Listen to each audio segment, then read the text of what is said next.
En conflit depuis plus de 3 mois, l'armée soudanaise et les forces de soutien rapide militaires rivales se sont battues hier samedi à Omdurman. Ces affrontements qui ont eu lieu dans le bâtiment de la télévision d'État, à l'est d'Omdurman et sur le pont d'Al-Faya, reliant le nord de Khartoum à Omdurman, ont causé la mort de dizaines de personnes.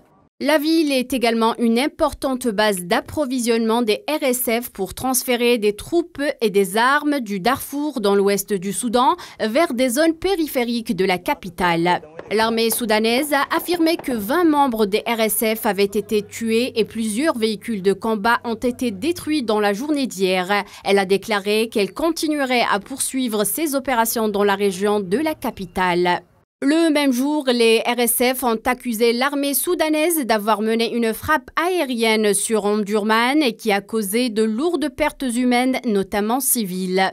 Le conflit armé au Soudan dure depuis plusieurs mois et les combats dans de nombreuses régions ont continué de s'étendre au centre-ville et aux zones résidentielles, faisant de nombreuses victimes, laissant toute une population à son sort.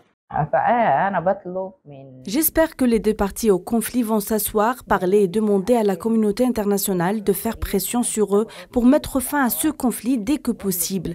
Khartoum a été dévasté par les combats, y compris les infrastructures, les usines et les maisons. La ville est presque fermée, s'est effondrée et s'est transformée en une ville fantôme. Les civils soudanais victimes du conflit armé se retrouvent dans des conditions très précaires. Certains d'entre eux quittent leur pays et d'autres guettent avec une lueur d'espoir la fin de cette tragédie. Ainsi, l'autorité intergouvernementale pour le développement en Afrique de l'Est a déclaré un peu plus tôt que le comité du Quatuor sur le Soudan tiendra demain lundi 10 juillet une réunion dans la capitale éthiopienne Addis Abeba. Des invitations ont été envoyées à Al-Burhan et Dagalo.